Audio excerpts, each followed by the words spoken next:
Welcome back to the channel, everybody. We are back for another wrestling video. This time, we're going to discuss what went wrong with the 2024 WWE Draft.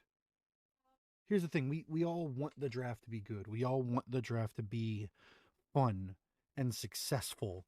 But the problem is, it it just hasn't. And this year, there were a lot of reasons why. Um, and I think that it would benefit us a lot to go into them. Um, so let's just get into it. For starters, let's go over what happened on night one of the draft. Night one, round one. SmackDown took Bianca Belair very first and then did an NXT call up with Carmelo Hayes. Raw took Jey Uso and then Seth Rollins. This was a great start. We all know Bianca is the face of the women's division right now. Jey Uso is being pushed to the moon. Carmelo Hayes getting a first round draft pick spot was huge for NXT, really setting a tone that unfortunately we didn't follow through with very well. And then Seth Rollins, despite being injured, and I think that's my biggest issue with Seth Rollins being taken, especially in the first round, is no one else that's currently injured was drafted, with one exception, sort of, and we'll get to that on night two. But overall, great start in round one. But then in round two, SmackDown took Randy Orton. Fine, sure. Raw took Braun Breaker. Now here's the problem. Later in the night, SmackDown's going to take Andrade. We had this huge thing going on where was Braun Breaker going to sign with Raw or SmackDown? Was Andrade going to sign with Raw or SmackDown? If they were just going to switch brands, why not just sign them with the brand they were going to go to anyway and then not do this? I still think we need to switch to a different format, but we'll get to all that at the end. Right now, this is just reviewing the draft. Second pick of round two for SmackDown. SmackDown took Nia Jax. That pick pissed me off, and we'll get into why. And then Raw took Liv Morgan. Also, didn't love that pick. I love Liv Morgan. Didn't love that pick. We'll get into why. In round three, pretty much the most useless round of the draft, the entire draft. Actually, that's not true. We'll get into this, but definitely the most useless in night one. SmackDown took LA Knight and then the Bloodline, which, first of all, the Bloodline falling all the way to round three. Absurd. Absolutely absurd. Raw took Ricochet and then Sheamus, which technically was a brand change, but Sheamus had already been appearing on Raw for several weeks, so he already felt like a Raw superstar to us. So this round really meant nothing to us. And then in round four, SmackDown took AJ Styles, Raw took Alpha Academy, SmackDown took Andrade, and then Raw took Kiana James from NXT. Glad that we got a second call up. Glad that we got one for each brand. Here's the problem. After the show, we had supplemental draft picks. Raw took Alba Fire and Isla Dawn, Ivar, Shayna Baszler, and Zoe Stark. First of all, why did we not take Shayna Baszler and Zoe Stark as one pick? I don't understand that. I don't understand why we're not doing tag teams. That also goes to bother. Why didn't we take Jade Cargill with Bianca Belair if Jade was going to be taken to SmackDown anyway? I get we wanted Bianca to be a number one pick, and we didn't want Jade to do that, but still didn't love it, especially since Jade was the number one pick for SmackDown on night two. It's just weird to me. We could have just put them together and included an extra draft pick space on night two. But I digress. And then in supplemental picks on SmackDown, we got Cedric Alexander and Ashanti the Adonis as a tag team, the OC as a faction, and Baron Corbin coming up from NXT. So, let's go over night one real quick. That is 3 Carmelo Hayes, Kiana James, and Baron Corbin NXT call-ups. And then aside from that, Braun Breaker switching brands, Nia Jax switching brands, Sheamus switching brands, Andrade switching brands, Alba Fire and Isla Dawn switching brands, and that's it. The rest of this was useless. We could have done all 8 of those picks in 2 rounds and not done the rest of this. We could have not done save your picks. We could have just done draft people and hope your people don't get taken kind of thing. Now, night 2, we had Raw starting. We had Imperium go to Raw. Then SmackDown took Jade, which is why I said, why not just put Bianca and Jade together? Raw took Damage Control. Big change. Big faction. I like it. I'm not bothered. SmackDown took Kevin Owens. Okay, sure. Round 2, Raw takes CM Punk. SmackDown takes The Pride. Raw takes Braun Strowman, which I guess technically he was injured, but he came back later in the night, which also ruined the surprise. And SmackDown took Tiffany Stratton. So that round right there, literally no changes. Not one. An unnecessary round. And a spoiler. Round 3, Raw took the LWO, which Carlito was still included in, but earlier in the night, Imperium didn't include Giovanni Vinci. SmackDown took Legado del Fantasma, so the good news is LWO LDF storyline is finally finished. Raw takes Drew McIntyre, SmackDown takes Shinsuke Nakamura. Now here's the problem. That means that Drew McIntyre, and I get that we're doing the separate draft pools, so we can't talk about night 1 now. I will say Nia Jax being taken over people like LA Knight, The Bloodline, Sheamus, AJ Styles, any of those people is absolutely absurd. Most of the people she got taken before was absurd, but all of those, no. Now, Drew McIntyre going in round 3 of night 2. Imperium, sure. Jade Cargill, no. Let's just be honest right here. No. Damage Control, maybe. You just had a women's women's WWE champion at Mania. They're the tag team champions. Like, there's gold there at least, I guess. Kevin Owens, probably not. Not before Drew. CM Punk doesn't make sense. I get it's just for the storyline, but doesn't make sense to take an injured Punk. An injured CM Punk. Again, we're not drafting Alexa Bliss or Big E or Shotzi or Sonya Deville or any of these people that are hurt, but we're drafting CM Punk and Seth Rollins. Taking Punk before Drew doesn't make sense. Taking Strowman before Drew makes 0 sense. Taking Tiffany Stratton before Drew makes 0 sense. Taking the LDF before Drew makes 0 sense. LWO, sure, there's a Hall of Famer involved, and you're getting 6 people, sure. But the rest of those make no sense. Round 4, we get Judgment Day, who have effectively been running Raw this entire time. If you were going to take them, you should have taken them early. SmackDown took Naomi. Raw took Ilyana Dragunov as a call-up. SmackDown took Chelsea Green and Piper Niven. Fine, whatever. Round 5, Raw takes New Day. SmackDown takes Pretty Deadly. Raw calls up Lyra Valkyria. SmackDown takes Candice LeRae and Indy Hartwell. Sure, I guess.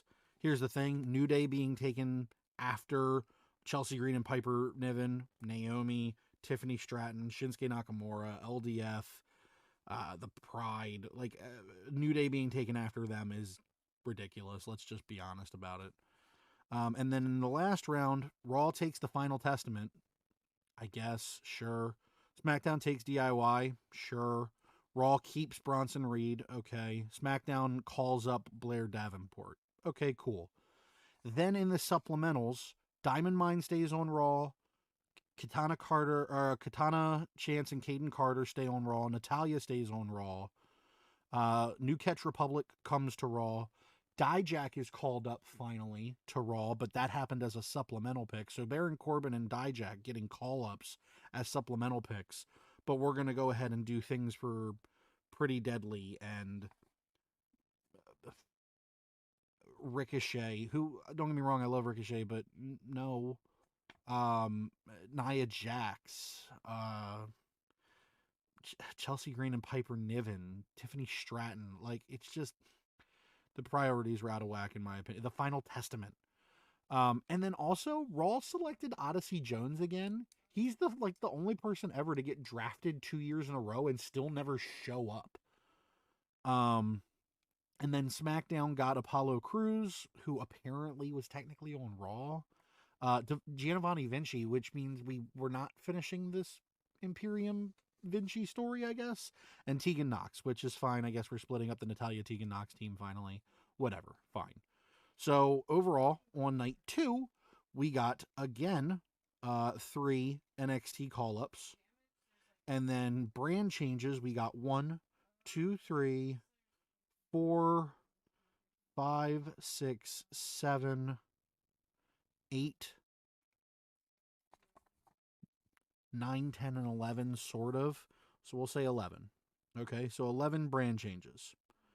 So if we had just done the changes and the call-ups, we could have had 14 and 8, 22. We could have done, first of all, we could have done something where we just didn't switch some of them for no reason. Like, we could have just left New Catch Republic and DIY where they were, or left DIY and Candice LeRae and Indy Hartwell because they're, you know, the couple thing with Johnny Gargano and Candice LeRae, or whatever. There, Sheamus technically wasn't even a fucking brand switch, if we're being honest. The point is, we could have done this in one night because we didn't need to do all the people that were staying on the same show. There's no reason that NXT call-ups didn't happen as part of the major thing. And it just, the order doesn't make sense. There's no reason that AJ Styles goes in round 4, but Nia Jax goes in round 2. There's no reason Jade Cargill, Kevin Owens, The Pride, Braun Strowman, Tiffany Stratton, Legado del Fantasma, and honestly CM Punk go before Drew McIntyre. Those just don't make sense. That's the problem with the current draft format. It doesn't make sense. So, how do we fix it? Here's how we fix it. Go back to the random draft. Don't go back to the Tumblr where you just pull a name and ta-da. Go back to having matches. Pitting people. Matter of fact, do this instead of the Raw versus SmackDown thing that we were doing with Survivor Series. Do Raw versus SmackDown versus NXT Superstars. Do a Raw versus SmackDown match. Do a SmackDown versus NXT match. Do it on all 3 brands. And on all 3 brands, make sure that that brand is represented in every match. So do a Raw on Raw, do Raw versus SmackDown, Raw versus NXT, triple threat, whatever. On NXT, do NXT versus Raw, NXT versus SmackDown, triple threats, whatever. SmackDown and Raw, SmackDown and NXT, triple threats, whatever. Make sure that the brand that the show is on is always represented, and then go back to the random generator where, oh, Raw 1, there's all the NXT and SmackDown superstars on the Titantron, and it's just randomly shuffling through. Ta-da! Oh, shit. They just got drafted to Raw. Holy crap. It would be fascinating. It would be much more fun. And here's the thing. As wrestling fans, we all know that it's not random. But it takes the suspension of disbelief and just pulls a little bit. It's fine. We're not stupid, but we're also not trying to be bored. This format is not fun. We don't want to wait 6 minutes to hear you say 4 draft picks that didn't change anything. We don't need that. It doesn't help us. It's not fun for us. Don't do it. Also, really important here, liked that they made it so that champions were excluded from the draft, but why weren't the NXT champions? And more than that, they kept saying things like, oh, what if Trick Williams gets drafted? Blah, blah, blah, blah, blah. Booker T said he was really looking forward to a Roxanne Perez or Trick Willie getting drafted. But then they didn't. And why didn't they? They're champions. They're like the best that NXT has to offer. We drafted Ilya Dragunov, but not Trick Williams? Why? Why? He just lost to him.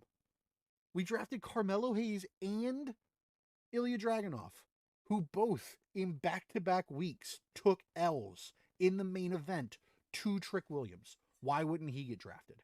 It just logistically doesn't make sense if it's not a random generated thing or you're not protecting the NXT champions as well.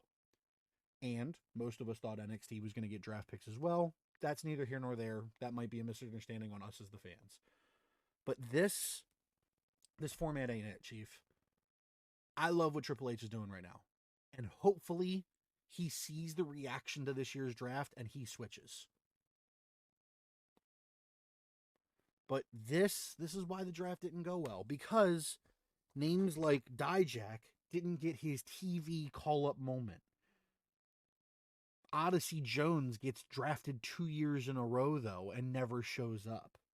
Drew McIntyre goes in the 3rd round, but all these other names go before him.